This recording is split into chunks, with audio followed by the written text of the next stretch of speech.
A few moments. বাজান, হ্যাঁ ঈদ তো চলে আসলো। হ্যাঁ কামটা শেষ করে হ্যাঁ। রাজবাড়ি যায় রেলগেট থেকে দুজন দূরে পাঁচজন কিনে আসবেন। কি করছেন আপনি আব্বা? এ কি করছেন? এই তো নামান নামান ধরেন, নামান তো বুঝো, নামান নামান ধরেন ধরেন ধরেন ধরেন নামান।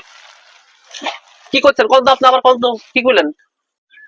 বাজান কইছিলাম কি, কামটা শেষ করে রাজবাড়ি রেলগেটে দুজন দূরে পাঁচজন কিনে আসবেন। তোমার ফষ্টি দিয়ে আমি আর বাঁচি না। বাজান, বছরে একটা মাত্র ঈদ, যদি নতুন পাঁচজন পরে ঈদ না করি তাহলে কেমন হলো?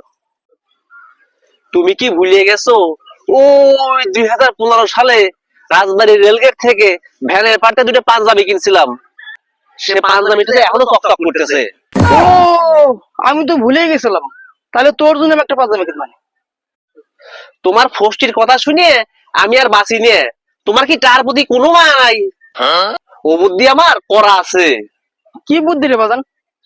তুমি সকাল সকাল গোসল করে পাঞ্জাবিটা পরে ঈদগাহ মাঠে চলে যাও।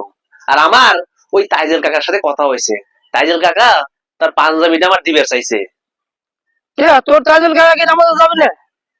তাইজেল কাকা তো নামাজে যাবি, তাইজেল কাকার ওই জায়গা নামাজ 1 ঘন্টা আগে। আমি কি করবো না জানো?